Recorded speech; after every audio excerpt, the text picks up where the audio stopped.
Okay, everyone, we're about to go live, so I can just remind everyone to make sure we're using the microphones when speaking, please. And then we will go live in 3, 2, 1.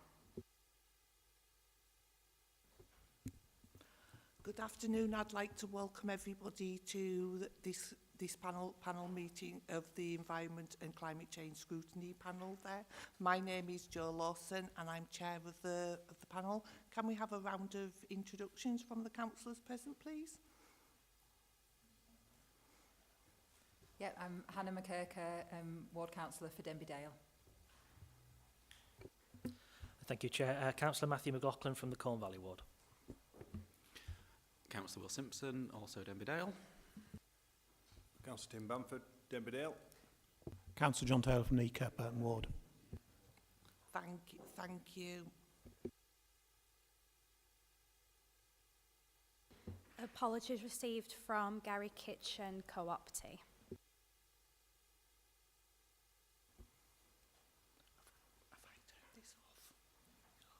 Sorry, I was having problems with the microphone there.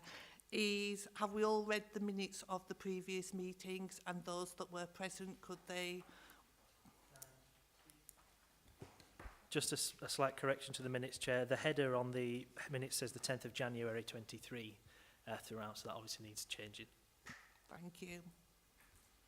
Are there any other matters arising? So can we accept that apart from the one? Thank you. All items today will be held in public session. Are there any declarations of interests? Are there any deputations or petitions? None received, thank you, Chair. Any public questions? None received, thank you, Chair.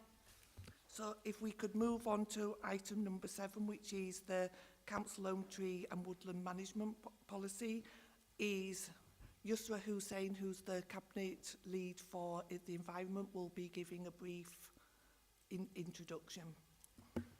Thank you, Chair. So we're going to look at the review of the Council's existing Council Owned Tree and Woodland Management Policy, which is identified and it's requiring updating and amending. So the subsequent replacement policy document has now been drawn together by the officers to form a new progressive policy, and it's better aligned with the current policy and the industry's best practices and Kirklees' corporate goals. So the replacement policy actually provides important benefits. It's bridging the gaps in the current policy and utilising resources more effectively. The principles and standards that sets clearly identifies the associated benefits to that as well. There's benefits to the economy, there's benefits to the climate change, and there's benefits obviously to public health as well. Along with contributing to our net zero aims for Kirklees Council, despite the government's opposition to this. So the replacement policy has now been progressed through the engagement process, and we're interested in parties across the council in making their contributions, but also including a presentation to the Environment and Neighbourhood Scrutiny panel here today. And we did so in January 2023 on this as well for comments on the early draft. With all the comments now collated, we'd like to address the necessary amendments made at the time. And therefore, what we are doing here is the officers are going to go into the revised version and present it to the Scrutiny Committee. So I'll hand over to the officers to do a full presentation on that. Thank you, Chair. Thank you.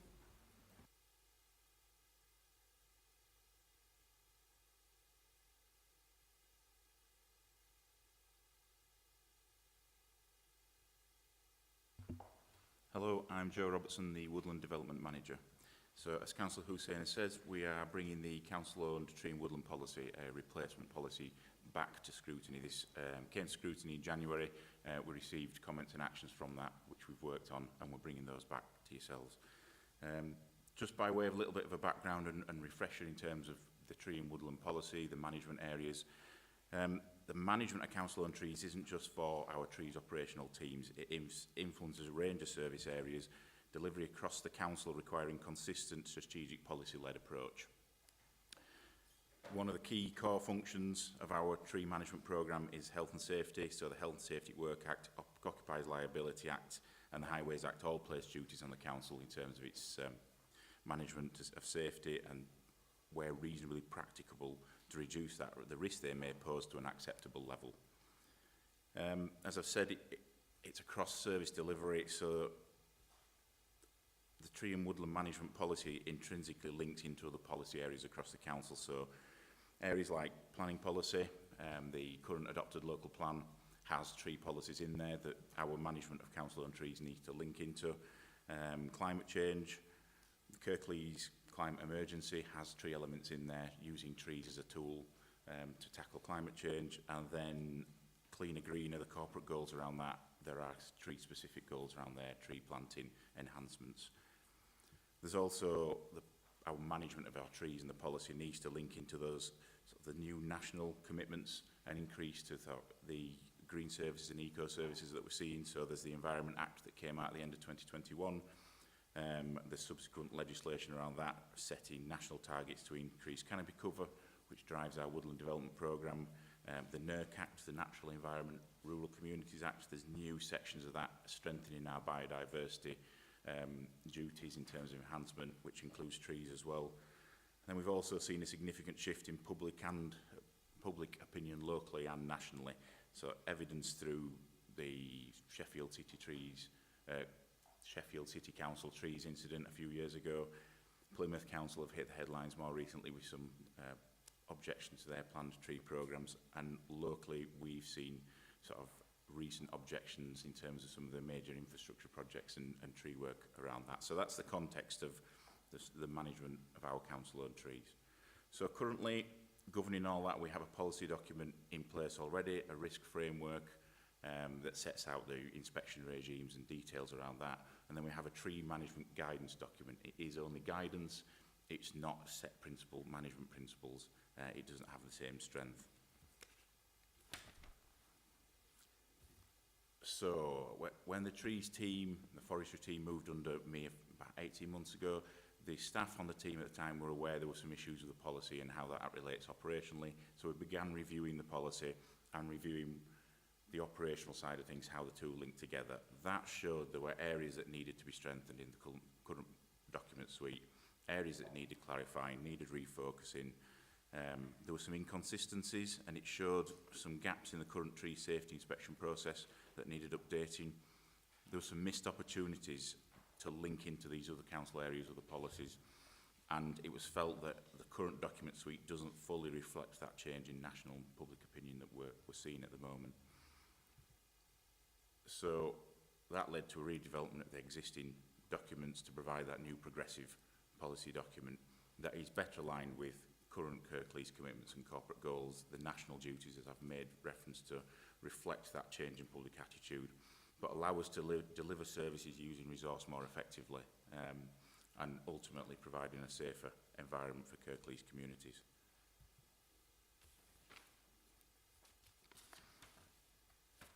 So, the draft policy, it hasn't changed much since the last one that came through to scrutiny. It's policy statements as a framework of the scaffold for the policy, for the document as a whole. The risk framework, very similar from the original one. We've just updated it, aligned it with best practice, strengthened some of the wording to allow us to shift to some more efficient inspection methods that are available to us that we're not actually accessing at the moment. The guidance document's been changed into management standards, clearly setting out what we can and what we can't do. Setting the council's position on management, maintenance, legal duties, but also setting out the position on those inconvenience cases, nuisance, the non-safety, non-statutory elements, what we can, what we can't do. And then we've included the service standards, setting priorities, timeframes for works to be completed and timeframes for responses as well to help us manage our priorities, but also help manage expectations. So that has now been through an engagement process across interested parties, and as has been referred to, it did come back to scrutiny in January this year, where we received comments. So we've been working on addressing the comments from scrutiny last time. So just to quickly run through them to show where we've made changes. So point one was to add to the policy to aim to increase tree numbers and tree cover. The wording around that has been strengthened to link to the White Rose Forest planting targets as a lead authority in the White Rose Forest. It's sort of key we we're already signed up to their action plan, the targets they have in terms of planting figures, canopy coverage across West and North Yorkshire. So rather than reinventing the wheel, we've linked straight into existing commitments. Point 2, for officers to speak to council inquiries regarding the development of the pro forma. So this is the service inquiry pro forma. So we have engaged with inquiries colleagues across the council, and we've further developed that pro forma further to make it more usable. We are working with comms team to progress to web development if this does go forward for adoption. So we have that form, that pro forma as an electronic access document on our website. Point 3, the wording around removing deadwood in the policy be revised to reflect deadwood only to be removed when deemed hazardous. Now, that was the intention of the original policy, but clearly the wording wasn't quite right. So we've taken that on board. We've adjusted that wording so it is very clear now that deadwood would only be removed where it is deemed to be a hazard. So we are retaining deadwood as that ecological feature where we can. Point 4, the wording on point 8.3 be revised to better reflect the procedure in relation to the right to light and discretion around alleviating problems where funding was available. That wording has been revised completely to reflect that in some circumstances where there are extreme shade issues and where funding is available, there is the discretion to look at pruning options. So we've strengthened that wording. Point 5, it was important to ensure the diversity of trees when growing and forming woodlands, so we've strengthened that wording. We've linked to the current national policies around it, national documents like the UK Forest Standards that govern these things already. Point 6, the wording in the policy be amended to make clear that the procurement of trees was sourced locally through Leeds City Council. We've strengthened that wording to link to Forestry Commission regulations and guidance about biosecurity and local provenance.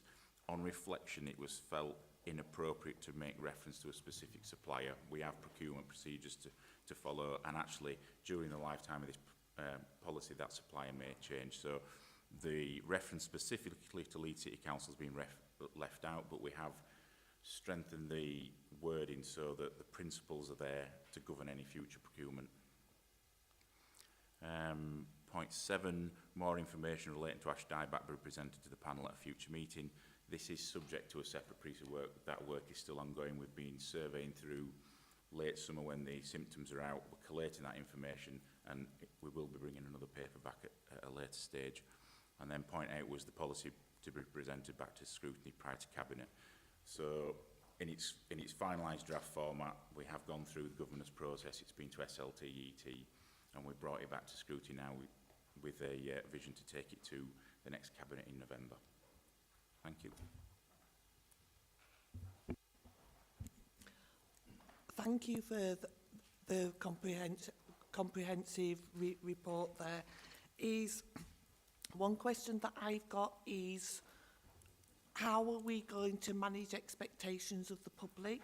Is this report going to be put on, say, the website, but in a more user-friendly way of like, we will not cut trees for if the problem is, say, sap on cars, bird poo, etc., things like that? Yes, so we're working with comms. A copy of the full document will be available online, but it is sort of quite word heavy. So we're looking at a web-based with the similar headings on there where they can click on a heading and it brings down some user-friendly information, and then obviously link into that more streamlined way of accessing service delivery through the pro forma. So that is work that's ongoing at the minute. Thank you. Are there any other questions? Thank you, Chair. Yeah, and before I ask my questions, thank you for coming back, and thank you for taking on board all our comments from the previous meeting. I was very impressed with this document. It reads very well. It's a modern and progressive piece of guidance, and Kirklees will be much the better for it in many years to come. So thank you so much. Just a few questions. One was about the planning process. So one of the conditions under which trees can be felled or removed is if planning permission is granted. And so I just wanted to ask, what guidance is there within the planning process for planners to try and protect trees where possible and encourage developers not to, because I know there are targets around biodiversity in planning. I just wondered what specifically there was to try and protect trees from planning permission, if possible. Another question was under the sort of the routine inspections matrix that's in the policy, one of the conditions under which there are no routine inspections is if there is limited access to the trees, which is fair enough, but I was wondering how that squared with our woodland management commitments. So when we create new woodlands, some of them are going to be not very accessible because that's where a lot of land isn't accessible, and that's where in the middle of nowhere you want to put a forest sometimes. So I was just wondering, at some point, do woodland maintenance plans supersede that no routine inspection thing? Because obviously guards are going to have to be removed, and then in years to come, 10, 15, 20 years, there maybe have to be thinning or disease inspection. You want to maintain that woodland. So just a bit of clarity on that, please. Finally, before I shut up, tree replacement standards. So when a tree has to be removed, this particular reference to highway and street trees, but generally, is there a standard for how much one mature tree is worth in terms of sort of replanting somewhere else? So does one mature tree removed equal one sapling planted somewhere else, or do we try and plant more? Because obviously, whips and saplings are not the equivalent of a big mature tree. So that'll do for now, Chair. Thank you.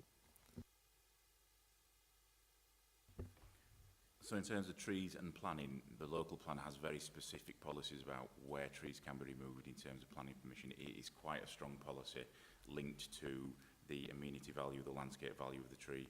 If it's an important tree, then our local plan and planning should not support its removal unless there is very clear justifications why.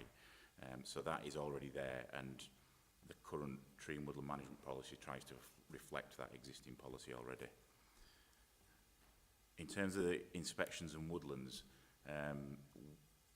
the limited access inspection regime wouldn't be something we would apply to woodlands. We view our woodlands, they are all publicly accessible.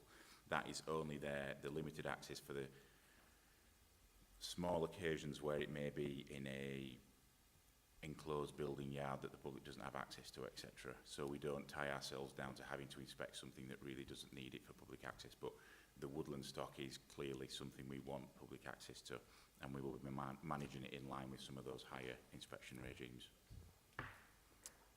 Tree replacements in terms of standards, it's a difficult question for the industry to answer at the minute. One of the things we are working on in the background and talking to White Rose Forest colleagues about is trying to quantify the canopy area of a mature tree and replacing that canopy area with, if you want to put in 3 small canopy area trees, does that equal the same canopy area of what you've lost? There's a lot of work still going on around that, and it's something we could update later. At the minute, we've not, some councils have committed to, we remove 1 tree, we plant 3 back. It is down to, in Kirklees, it's down to a consideration of the site, consideration of what we lost, because removing a large oak tree and replacing it with small birch trees may not actually cover that. So it is at the minute, unfortunately, down to that officer discussion, that design of what's actually being lost and what is an equivalent to be able to replace that with. We are hoping to be able to run with this canopy cover idea, but again, there's some work to do with the calculations on that to make it actually work.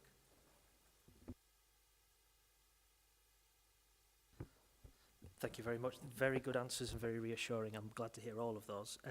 Just a little bit of housekeeping then, to finish off with. The emergency, it talks about the inquiries under emergencies, and there's a couple of telephone numbers in there. I did check, and those aren't part on the council's emergency contacts web page. So I was wondering if they could be added. There's all sorts of emergency numbers on there for just about everything you can think of, but I did check, and apparently trees didn't make the cut last time. So it would be a good idea, because that... well, yeah. Gosh, do you come up with them all by yourself? Bless you. I think it would just be, that's the first place people are going to go when they've got a problem, so it would be good to add them. And then on the pro forma, there's a T missing from title. And when it encourages people to read the policy documents first, could a link be included to the documents on the pro forma when obviously it's ready to go on there? Because obviously if you tell people to read a document, then don't tell them how to find it, they'll get a bit angry. Thank you. Councillor Simple. In terms of those emergency contact numbers, they are live, but we have just trying to move to those as main numbers. If it's adopted, then they will be going in the emergency contact numbers, yes. And thank you for the typo. And yes, the link to the pro forma, we are discussing with the web team about how it could be, actually they click on a link that takes them straight to the wording. Try and make that as easily accessible as possible. That's one of the whole purposes for this. Councillor Simpson? Thank you very much, Chair. I just want to associate myself with Matthew's opening remarks as well. It's much appreciated, all of the work that's gone into this. This is a slightly more operational question, but obviously relates to the policy. And I'm asking sort of with regard to the sort of expectation management and online FAQs side that Matthew, that Joe mentioned, sorry. It's with regard to the bit where we're talking about privately owned trees that are causing obstructions to the highway, road, pavement, blah, blah, blah. And obviously we have, as the local council, we're able to ask landowners to deal with it, and if they don't, we then go and do it ourselves and we can charge back. Do we have a service standard for the period of time in between us receiving a complaint and us getting in touch with the landowner, and then a service standard for, you know, how long we give them to take action before we step in? And then, you know, how many I'd be interested to know how many landowners that we contact do comply with that. Obviously that's not for this meeting, but it'd be interesting to know. Just because, and then how long, you know, do we have a service standard for how long it takes us if they don't comply for us to act? Because I think that is helpful information for members of the public when they're making reports about these things, because obviously they see an obstruction, make a report either directly to the service or through a counsellor, and might expect that it's able to be done, you know, in a week or whatever, but actually this is, when we're getting in touch with a third party, a longer process.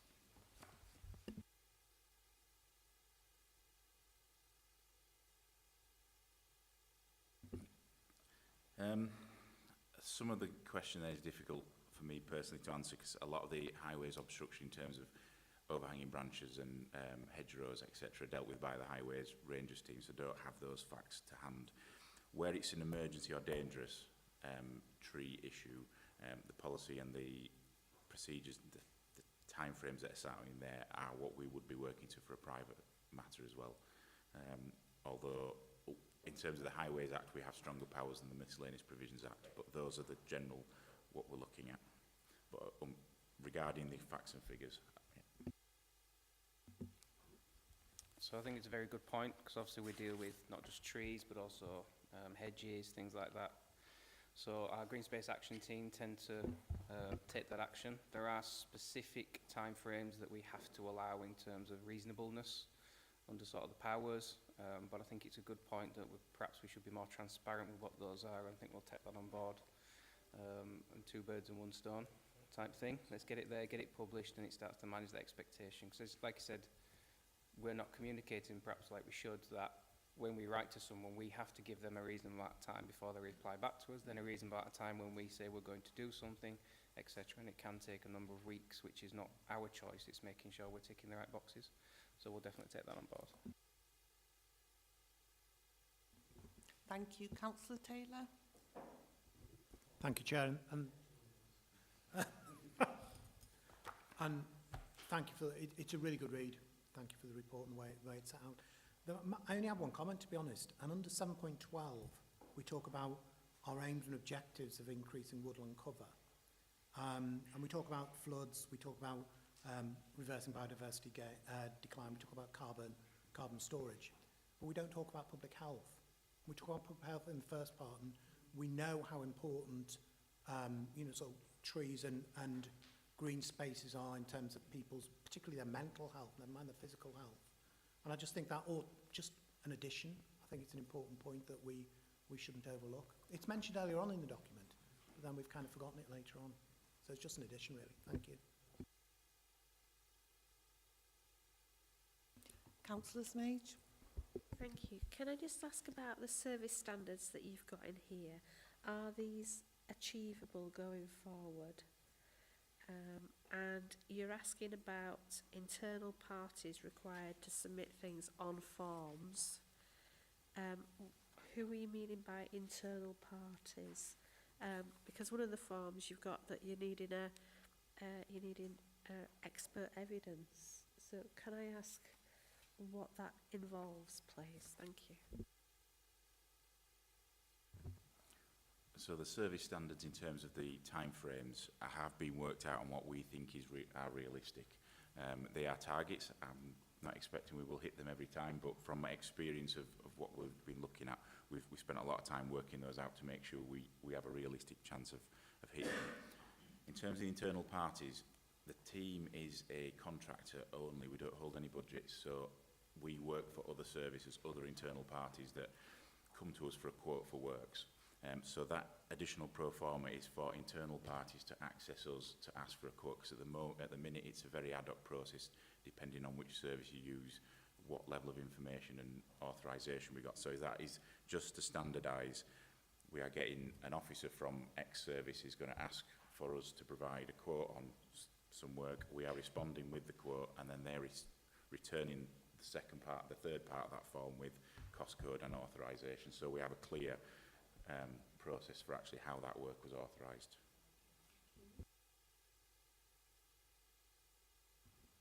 Are there any further questions? If I could just ask Yusra just to sum up the discussions. I was just going to say, if officers want to make any final comments that they feel they didn't have a chance to cover. I think Graham wanted to say something about 14 days, I think. Yeah, thanks, Councillor Sain. Yeah, I was just going to reply back to a reasonable period of time. Back to your question, Councillor Simpson, is 14 days. That's what you would expect to be reasonable for people to take action in respect of that. So yes, thanks for that. I didn't quite get to the button quick enough. Thank you, Councillor.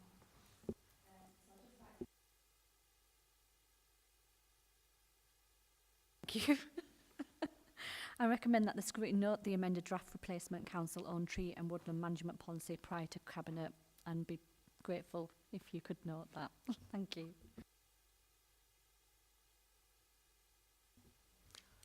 Thank you, and I will echo everybody else's sentiments that it was a very comprehensive read. It was actually very easy and user-friendly to read there, and I hope that the committee will note this report, and obviously the changes that have been requested moving forward could actually be added to them, and thank you for your time.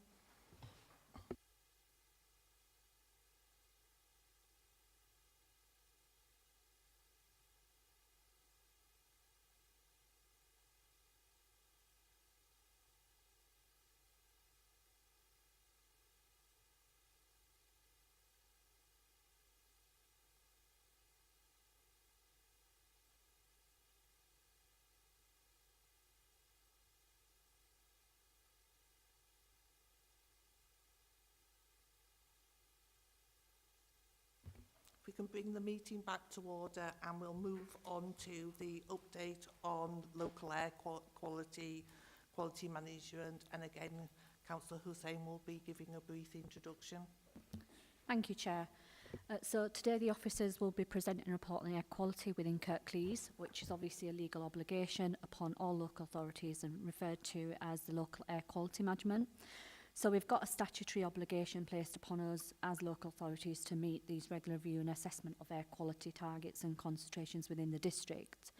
And the council is going to consider the relevant actions within that air quality action plan, and we have to report back to Deb for, I think, annually through an annual status report. So when we talk about air quality in context of local sort of air quality management in Kirklees, it's important to note there are primary pollutants monitored, and I won't go into the technical details. I can't say I know them, but I let the officers cover that in a bit more detail when they present their report. So obviously, whilst a lot of people, myself included, are confused and consider relevant to climate change, is actually air quality is more stronger links with public health due to the adverse health impacts it has and regarding air pollution has upon people. So in terms of us looking ahead as a council and the team itself are focusing on emerging legislation that's come around this and how we have to meet those legal limits. which could have an impact on the ability to meet revised air quality objectives. The team's also committed to their ongoing work to secure external funding to support that, larger scale projects, and they'll be soon commencing, I believe, a review and update to supporting the action plans and continuing to support planning consultations regard to air quality. So in themselves, like local authorities like ourselves, have a central role in achieving those improvements in air quality, and our local knowledge and interaction with our communities and the communities we serve. We know the issues on the ground in quite some detail, and that is why we are best placed to lead those actions and work with partners to implement the appropriate solutions in regards to local transport, smoke control and planning and public health. So I'll hand over to the officers who will cover the report in further detail. Thank you, Chair. Thank you, Chair. So, good afternoon, everyone. My name's Sean Berry, and I'm here today, obviously, to present an update on Kirklees Council's local air quality management. I'm substituting for Chris Shields, who is our principal air quality officer, and so obviously bear with me. I'm picking up his points. So, air quality across Kirklees is generally good, and that is if we consider national trends or if we compare ourselves with other local authorities, for example, in London. However, there are within Kirklees air pollution hotspots where it's been necessary to declare what we call an air quality management area, or an AQMA. So an AQMA is an area where pollutants associated with vehicle emissions consistently exceed their legal limit, or what we call the air quality objective. The legal limit for nitrogen dioxide is 40 micrograms per cubic meter, as detailed in the table shown. And the air quality objectives listed in the table for the other associated pollutants also highlight the limits for particulate matter and for sulfur dioxide. So for us, however, within Kirklees, the two primary pollutants and the reason for our AQMAs are nitrogen dioxide, which is a colorless gas, and particulate matter, which is essentially dust and is associated with industrial processes, construction or vehicle elements. Both pollutants are related to vehicles, and that's the primary focus or source of those emissions, essentially. And whilst other pollutants can be monitored, as you can see, sulfur dioxide, for example, we don't monitor that because it's not considered excessive. It hasn't been considered relevant within our borough. In terms of particulate matter, just to give some context, you'll see an image on the screen which is essentially a strand of human hair, and it gives you the context of what size a particulate matter 2.5, as we call, and what PM10 or particulate matter 10 is essentially what the size of that in comparison to, say, a grain of sand. So it is obviously quite small. And obviously the pollutants we monitor are based on a roadside monitoring, and this takes place within the AQMAs we have declared and throughout the borough, using what we call diffusion tubes, automatic monitoring equipment, and Zephyr sensors. So just to show you some of the examples of this equipment that we do use, the automatic monitoring stations are fixed in situ. The diffusion tubes are little plastic tubes with a hole in the end where essentially vehicle pollutants are absorbed by that tube, and then they're sent off for analysis. And the Zephyr sensor is essentially a continual monitor where we're able to monitor emissions through it whilst it's, again, in situ. And so the team use these varying types of monitoring techniques across the borough, and obviously the primary solution we do use, and there's in excess of 100 diffusion tubes that they're littered across Kirklees, so we do have them put around in places where there's high vehicle concentrations, traffic pinch points, for example. So in terms of our responsibility as a local authority in relation to air quality management, this is defined as local air quality management and is a statutory duty under the Environment Act 1995, or more recently under the Environment Act 2021. As part of this duty, we're required to produce an air quality action plan, and this lists actions to improve the outdoor air quality in our AQMAs and throughout the district. Actions can either be in-house, delivered by ourselves, or are being delivered by other internal or external partners we work closely with. Reporting the latest monitoring data we have and the progress against this action plan is done through what we call an annual status report, or an ASR. This is required to be submitted to DEFRA annually, and is something that we have to submit for their, essentially, to a snapshot in time of how we're going. And this is a look back on that annual data. So it's always, if for 2023, it's a look back in the past year of how those results have progressed. Reporting on the latest monitoring data, as I say, is through the ASR and is required to be submitted to DEFRA. But the focus of all our monitoring is on the potential adverse public health impact upon residents. That's because obviously it has a large impact on the public health, and poor air quality is one of the largest risks to public health in the UK.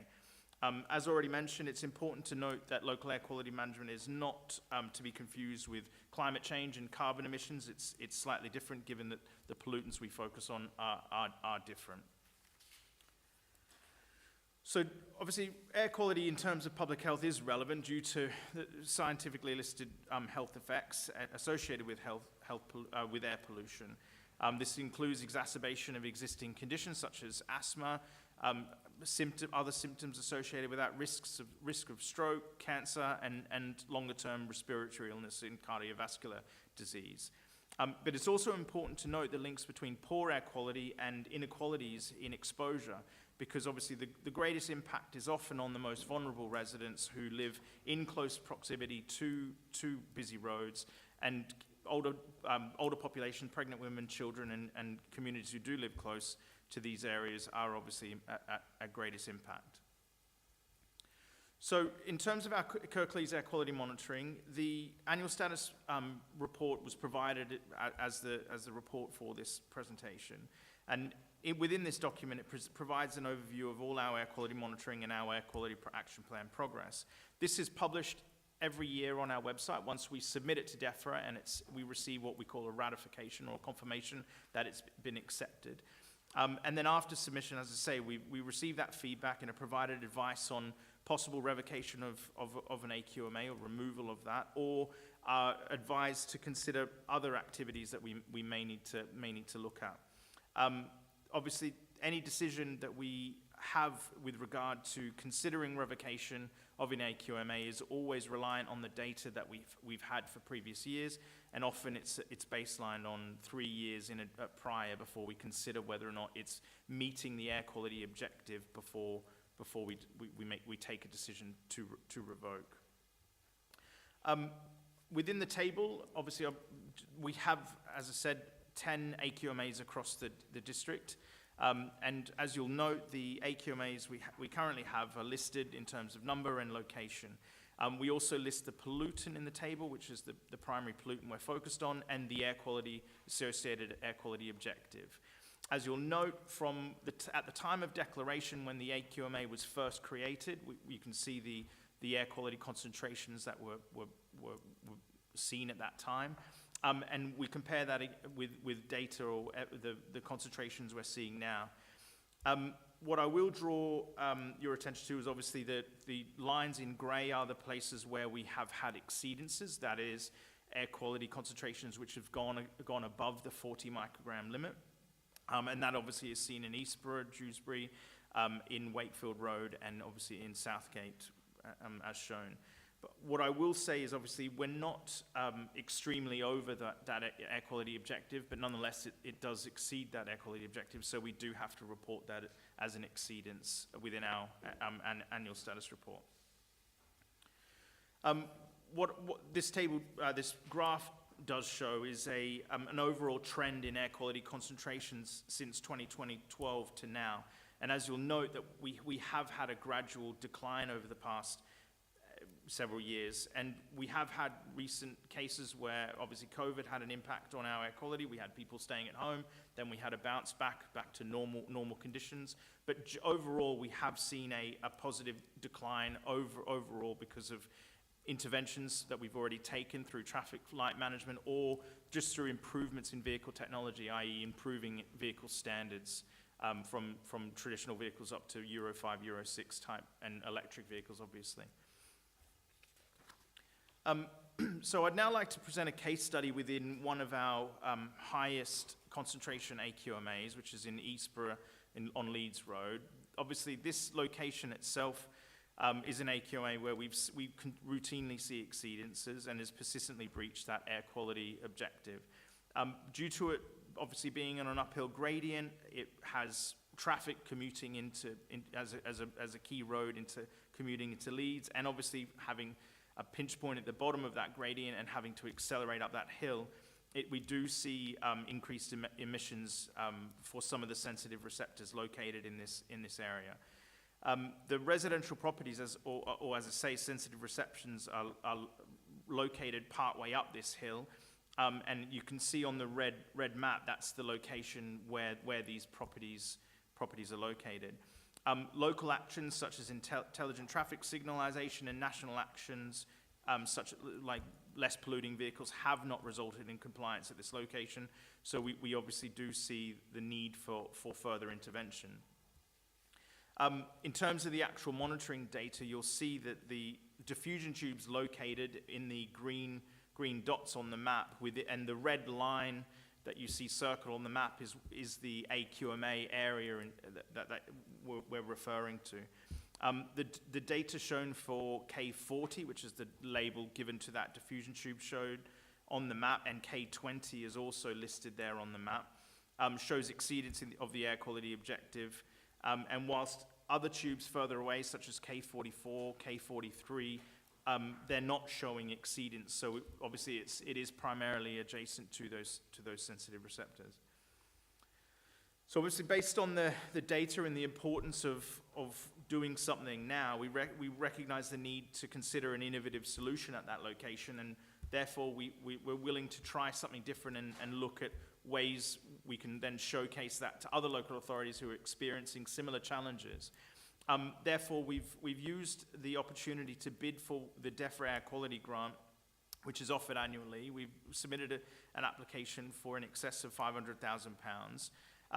Obviously, the DEFRA Air Quality Grant offers up to £6 million to all local authorities. It's a really highly competitive grant scheme, but the announcement on that is expected to be in spring of 2024. Our proposal within our DEFRA Air Quality bid proposed the use of an innovative air quality solution, which is provided by a company called Pollution Solutions. It's called Road Vent.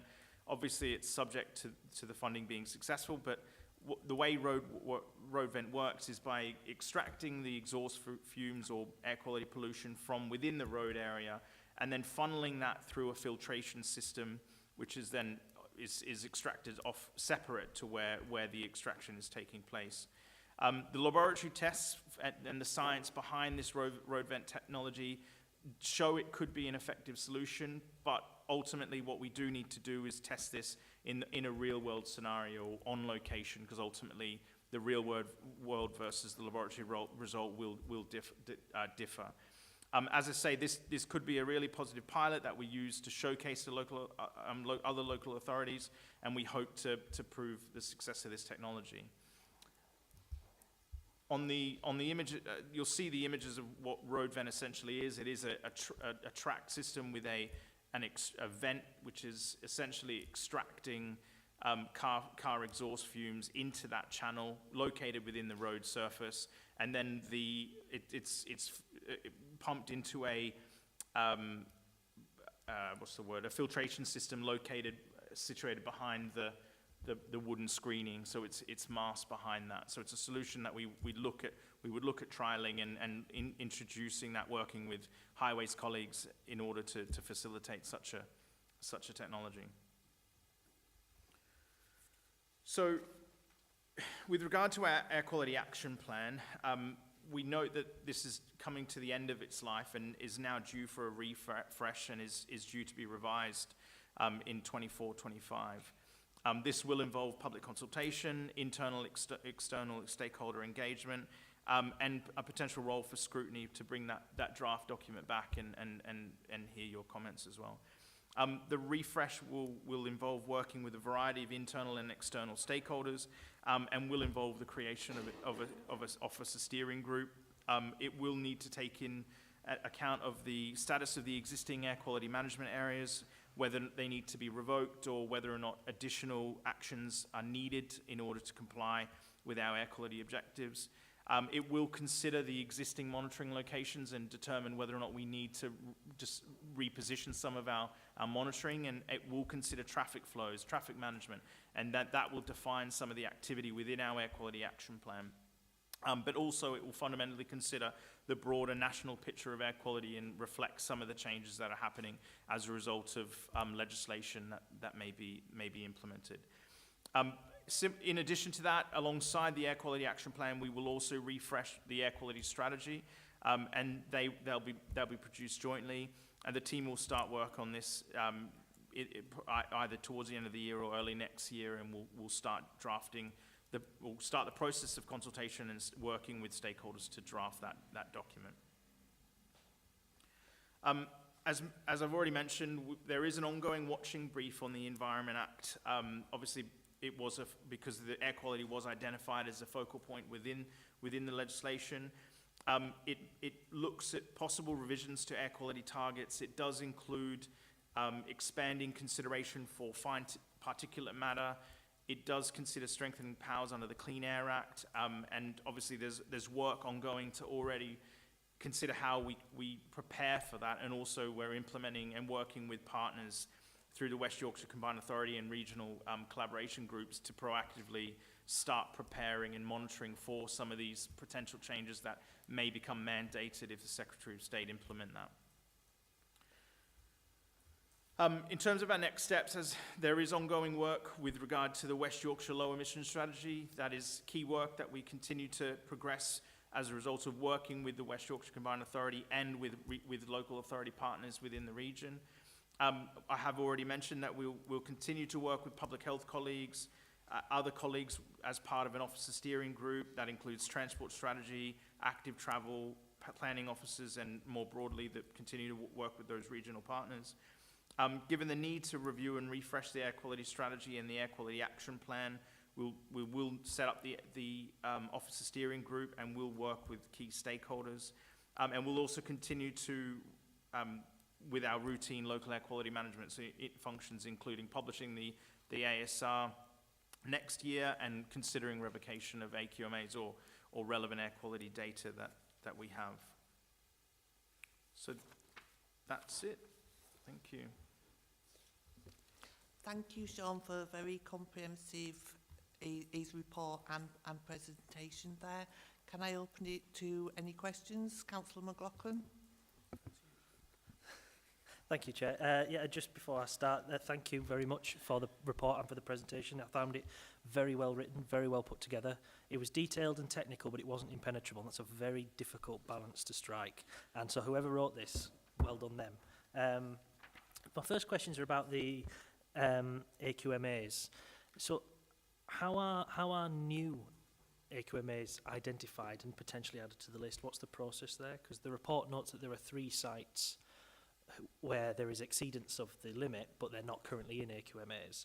I managed to figure out one of those is Dewsbury Bus Station. I was struggling to find the other 2.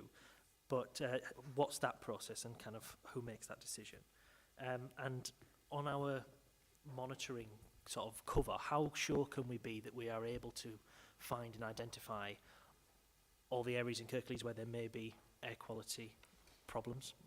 Because there's a lot of monitoring stations, but they're not universal, and you wouldn't expect them to be universal because there are parts of the borough that are never ever going to be a problem. But how sure can we be that we found all the potentials?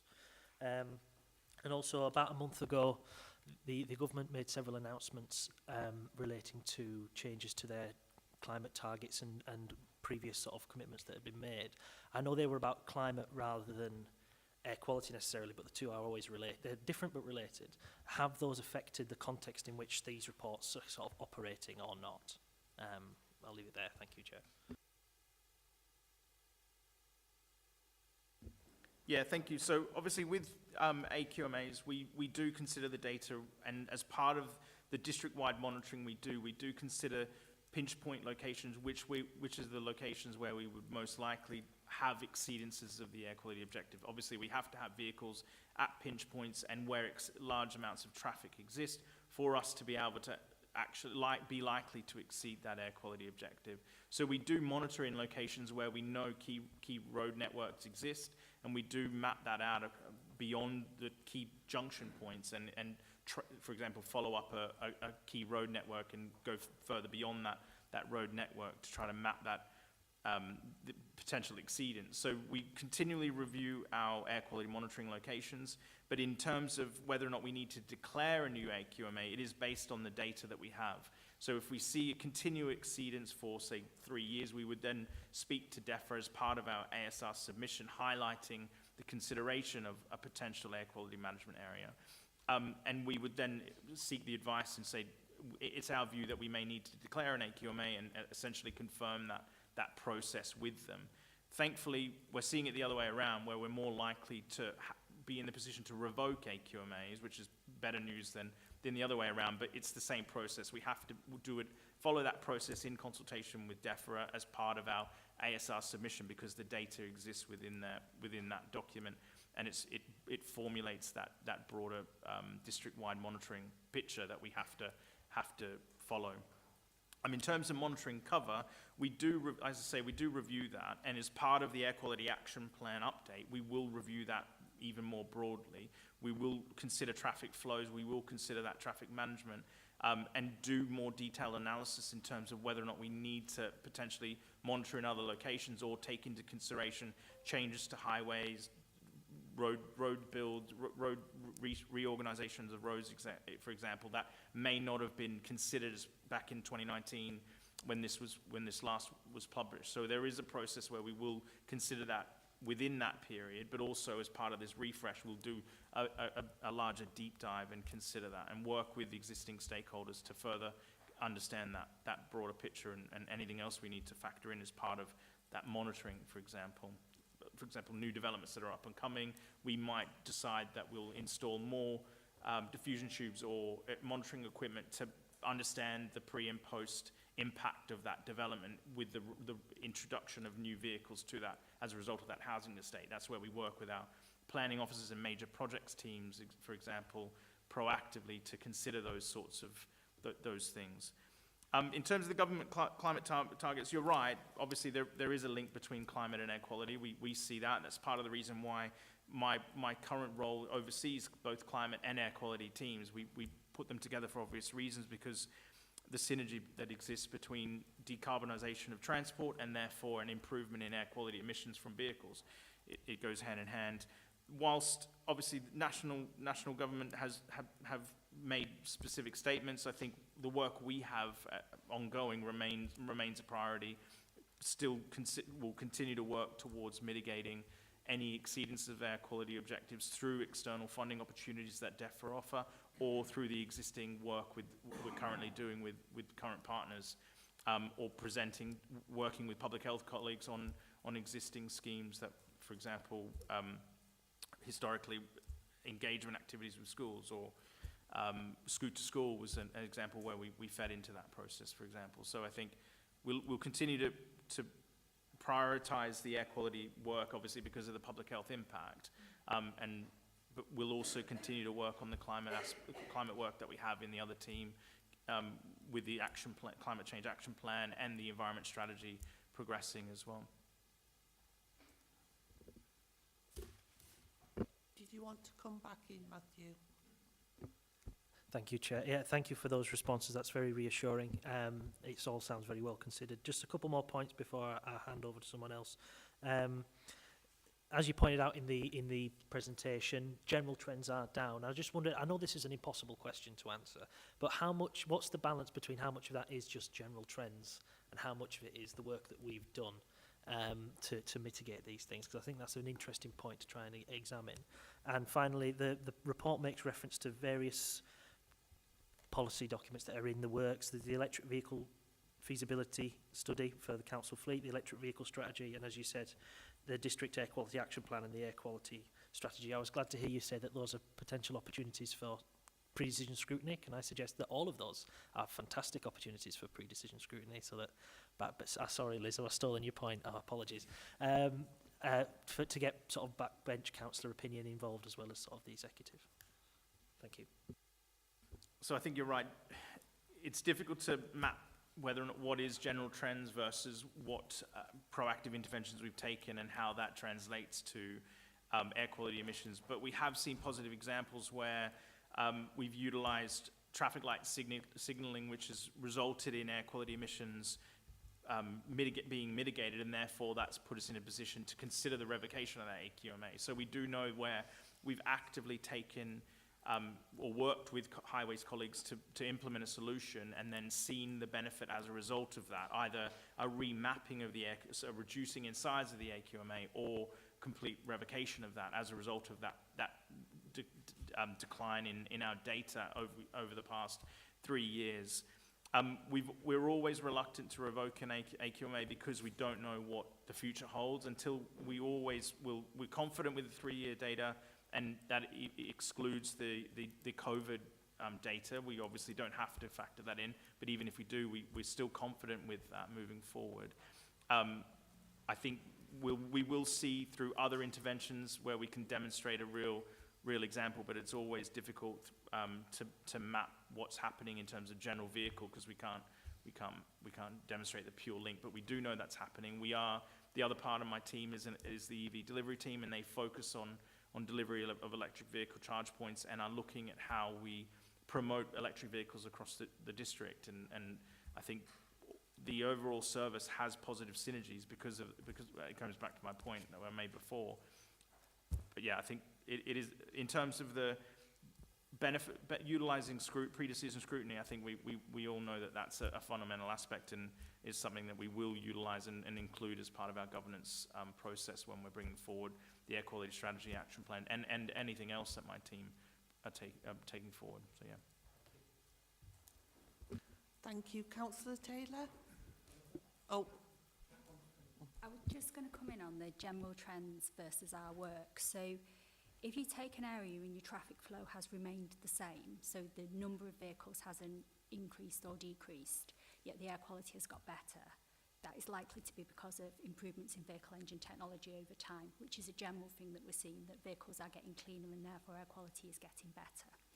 If you have an area where your traffic flows remain the same and your exceedances are still high, and you put in place a specific technology, i.e. you change signalling, you change the layout of the road, you have some innovative technology that sucks things out into the road as we showed you earlier, and your amount goes down, then that tells you it's really difficult to have a like for like, because what you're not doing is running a control group, because every road is slightly different. But you can look at national trends in air quality, how much they've come down and whether you're bringing them down above or below those national trends. So you can get a general picture, but you would be disingenuous if you were trying to be very specific and say this was all us or this was all. But yeah, you can get a general overview. Thank you, Chair, and thank you, Sean, for the report. I just want to touch a bit. We've talked a lot about roads so far, but we mentioned about particulates can be caused by construction, and being a bit parochial, I've got a number of quarries in my patch, so presumably particulates are being created by those quarries as well. And do we do much in terms of the monitoring around that? And I'm thinking construction, it may be a temporary thing, but if we think of some of the, in the local plan, some of the big sites that are going to be coming through, it's not just about the vehicle movement, it's actually about the particulates that are going to be generated as a result of, you know, earth movement, building, knocking things down, whatever it is they're doing as part of that development and construction. Is that a feature in any way? Because it probably won't be long enough to create, you know, an AQMA, but actually it's probably something we should be mindful of, and I don't know how much or how we track any of that. And particularly my quarries up in my patch are clearly parochially, I'm interested.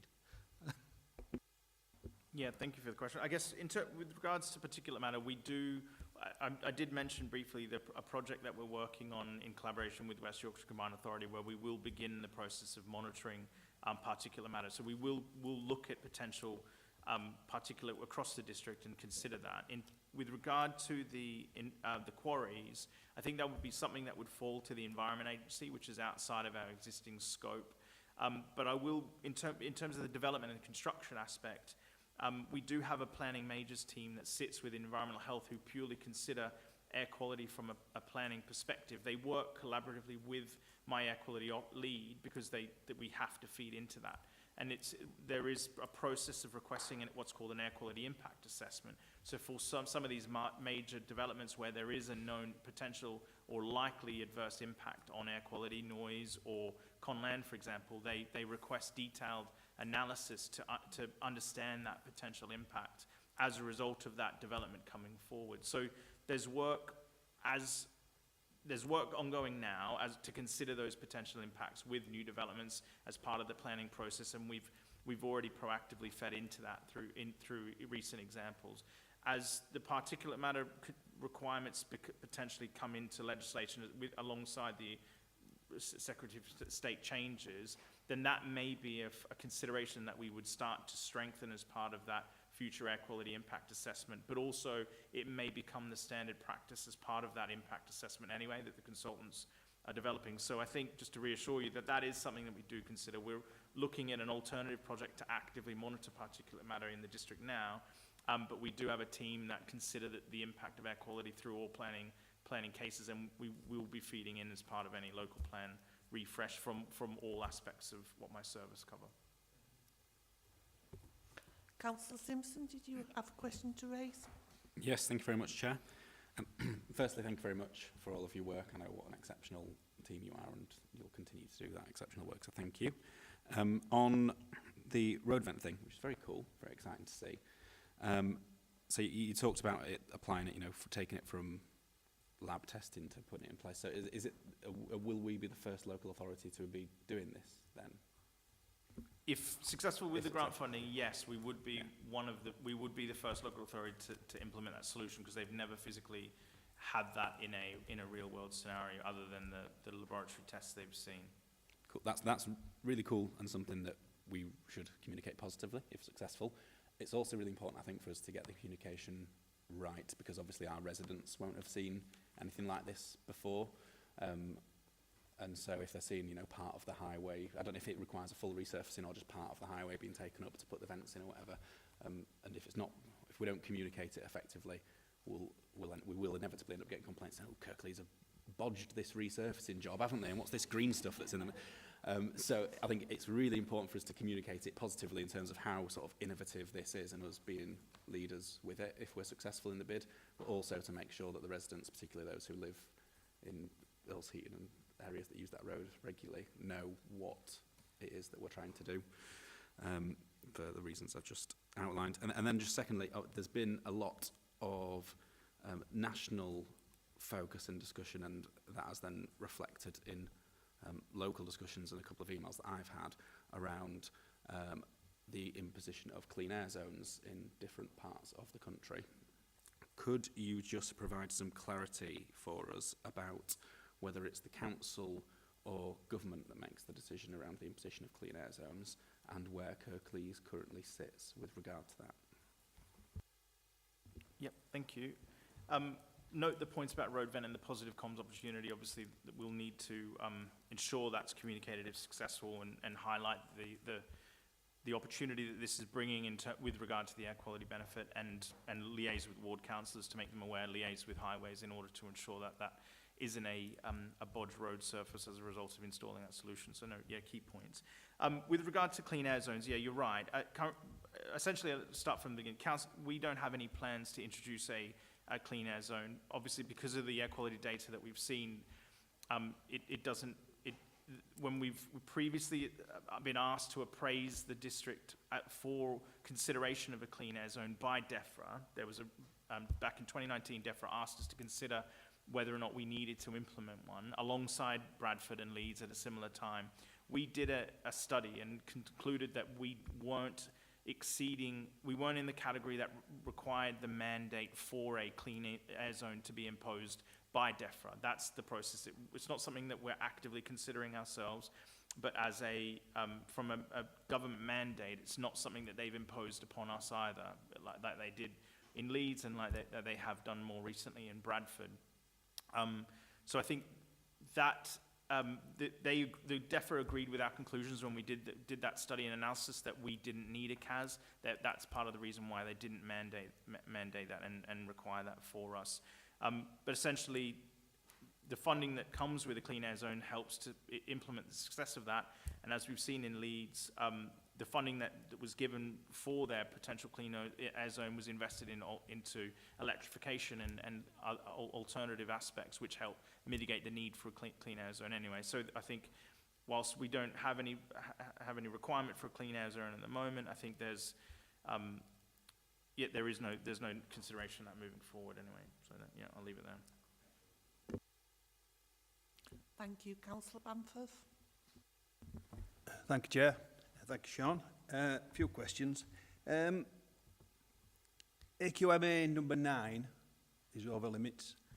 Would the incinerator have any effect on the readings in that area, given that it's quite close to Huddersfield Town Centre? Another one on the road vent system.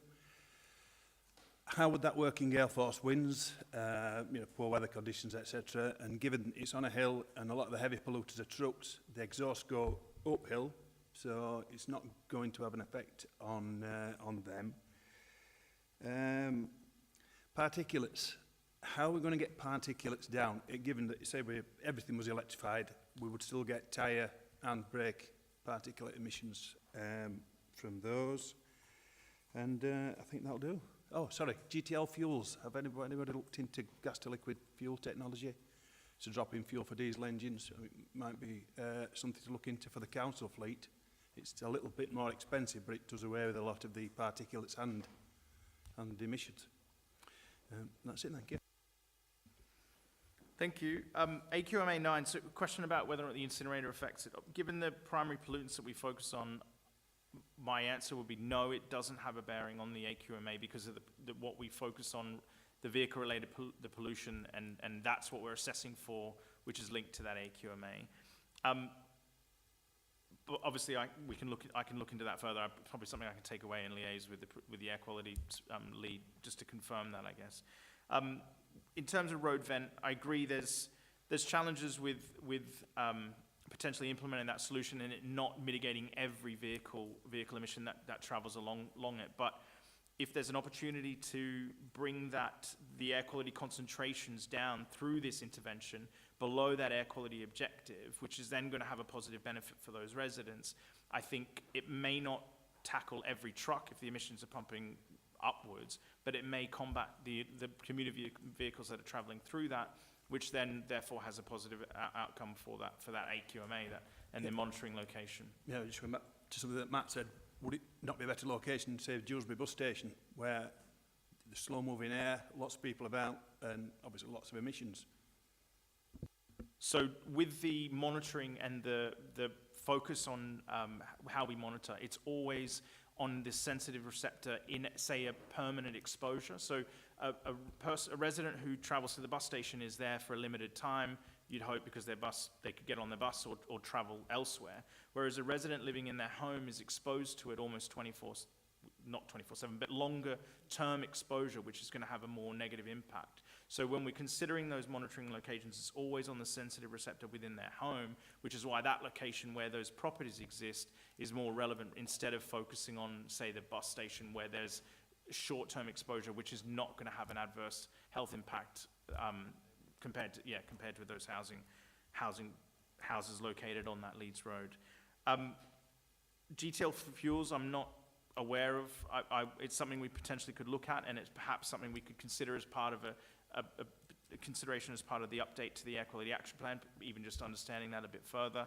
But we do work closely with fleet and the electrification of our fleet. But again, for those vehicles that cannot be electrified, there may be a consideration for that. And particulate matter, it's a good question.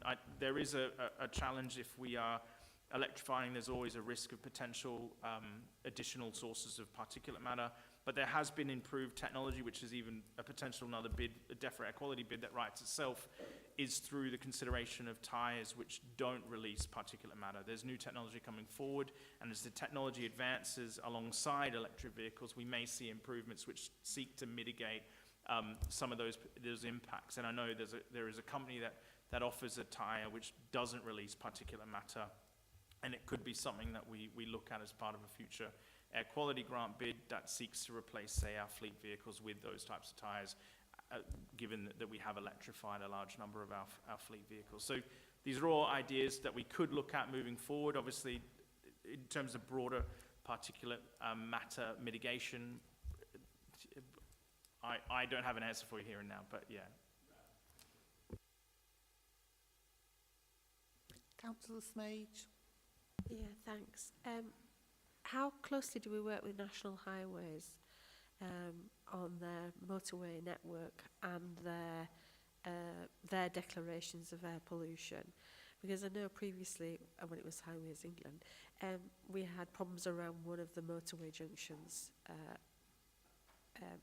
And whilst it's their issues to declare, we never actually did anything with any of the land that was surrounding that motorway junction, where we might have considered the planting, etc., to have helped our residents in that area. And so how closely do we work with them? Also, you talked about locations of monitors and looking at traffic flows. Do you get from public health any information about clusters of where there may be clusters of respiratory disease, so that you can look to see if there are monitors needed in areas where there may be clusters of respiratory disease that have arisen? Thank you. Yeah, no, thank you. Really good questions. Historically, we have worked with Highways England, and we do. We have worked with them. More recently, I'm not sure of the relationship, but given the plan refresh of the Air Quality Action Plan, and then it's important that they'll be a key external stakeholder that we need to work with. And it's something that I'll make sure the Air Quality Officer seeks to re-engage that relationship. I'm just not familiar at the moment if he does have an active relationship with Highways England colleagues, but he may very well do. If he was here, he probably could answer that. In terms of locations of monitoring, really good point in terms of overlaying that with public health data. The key thing with the Air Quality Officer only starting last year, is he's developing the relationships with public health, and there's work that we're already starting to implement as part to work more closely with public health colleagues and to overlay their information with some of our own air quality information as well. So again, the relationship between them as a key stakeholder is fundamental because of the intrinsic link between air quality and public health. And moving forward, they will remain, and we already have developed a partnership with them as part of our air quality status report that we've submitted. We asked for them to feed into that and consulted them on that. And as part of, as I say, the air quality strategy and the action plan refresh, we will be working with them closely. And it's a really good point about the utilization of their data to feed into, to inform potential monitoring locations, and to essentially rule that out as not being associated with vehicle-related emissions. So no, thank you. Thank you, Councillor Simpson, then Councillor McKay. Just to go back to Councillor Bamford's question about the EFW, is it not the case that the EFW has constant monitoring of its emissions and any breaches published and reported to the Environment Agency? So we should have a good idea about any link or not between that and the AQMA, and it's probably the case that it's mostly vehicle emissions in that AQMA. And, oh no, that was it, sorry.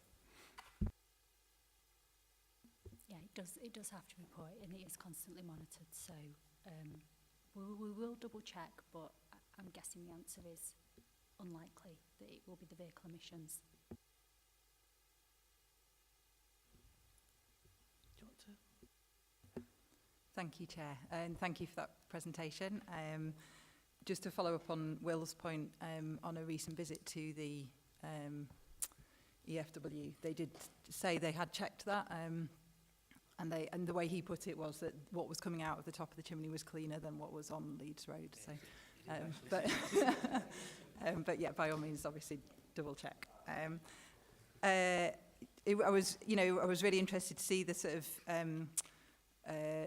innovative approaches that you're considering. I was quite interested with the road vent. Obviously, the bid will be for sort of installation, I'm assuming, but do you have any idea yet about any ongoing costs if we find that if we're successful with the bid and we find that it is worth keeping? And also I just wondered what kind of percentage improvements they had seen experimentally with that system in place. And then just on a separate point, we've obviously had a lot of discussion around motor vehicles, but have you got any sort of specific improvements looking at cycling infrastructure, greenways, things like that? Thank you. Yeah, thank you. In terms of the DEFRA air quality bid for road vent, it is a capital and a revenue grant fund. So the total cost that we bid for includes installation, officer time, and for ongoing maintenance, service and maintenance of that product. So it's built into the overall cost that we've bid for.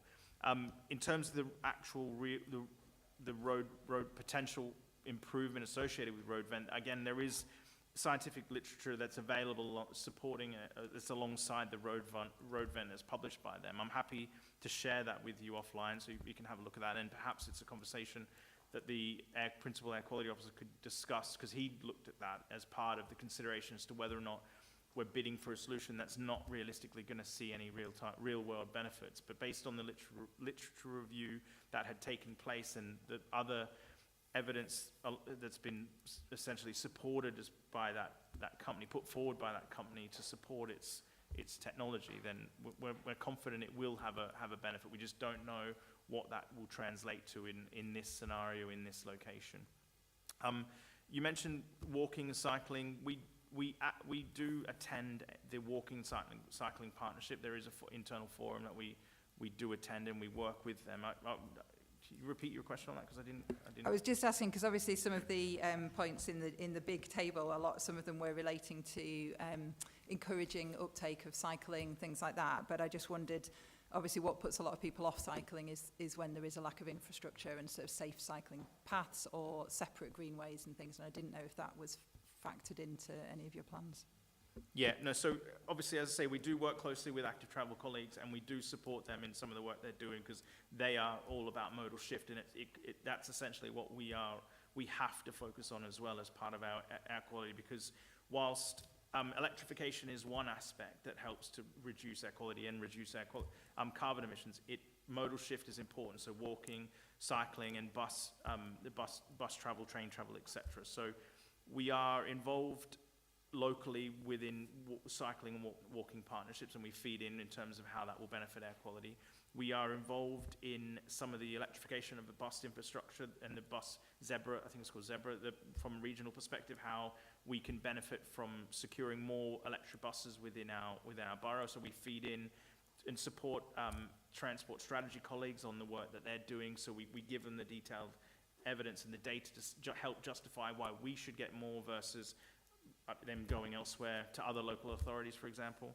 And ultimately, we will always feed in from a planning perspective, again, the focus on air quality and aspects that they would need to consider, which it will fundamentally include those active travel considerations. So, yeah.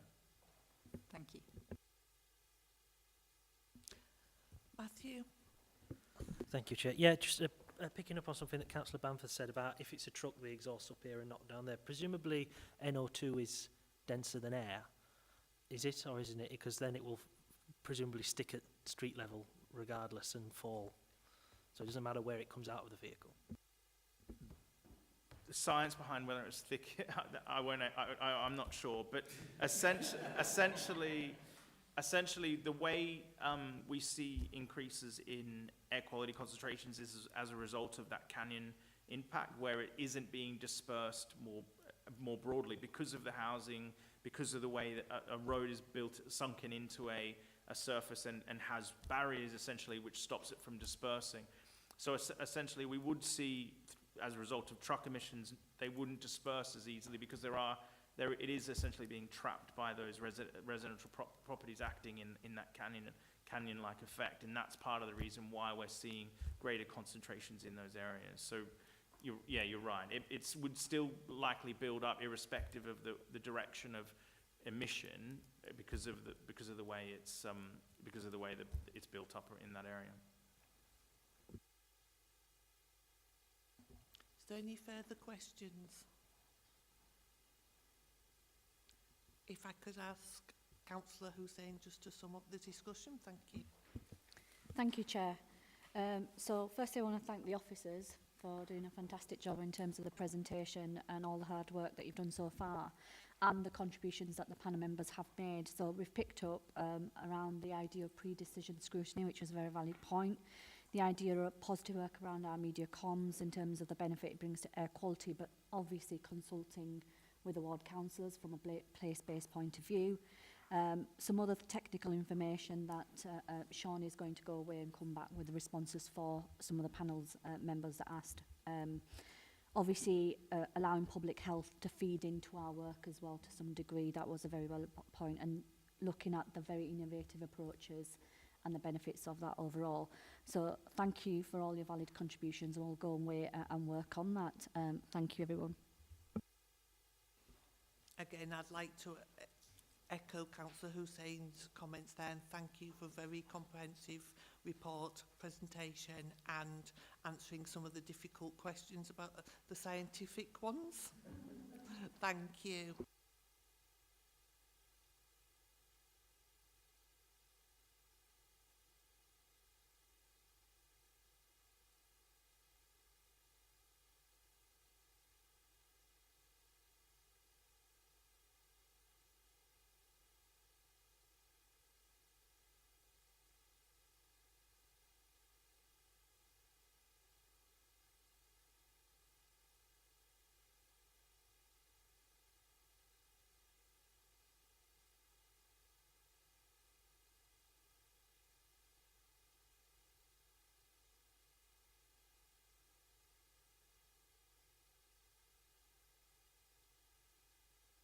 So if we can move on to the last item on the agenda, which is the work programme.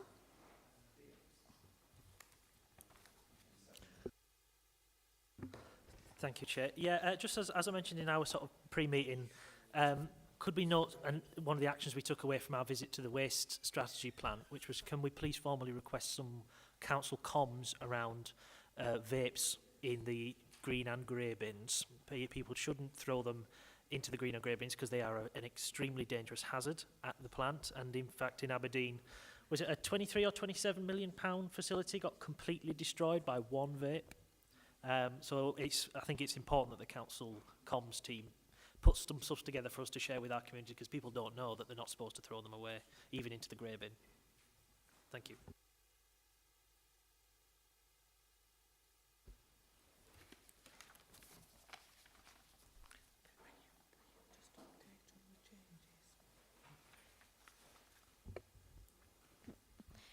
Yep, so just on the work programme, just to note in public session, just some changes whereby the item on events has asked to be moved to the March meeting of the panel, and the heat district and energy network to January.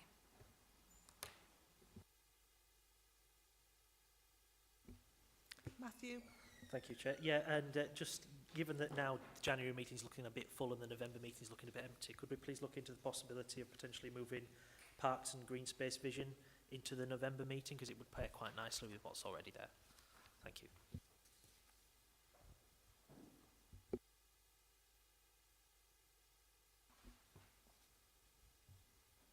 Oh, sorry, Hannah. No, it's fine. It was only just to note that we haven't scheduled the fleet replacement item yet, and I didn't know if anyone had a view on when that should come in.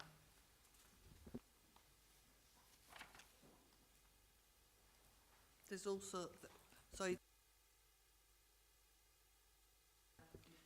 That was listed under highways and road safety for February. It says to include street lighting, so I assumed that had been picked up from there. But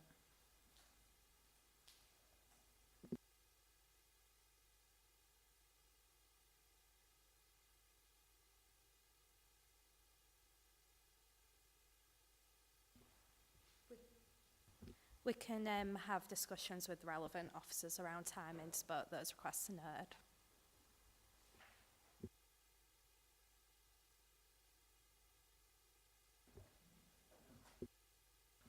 I'll close the meeting, and thank you for everybody for attending.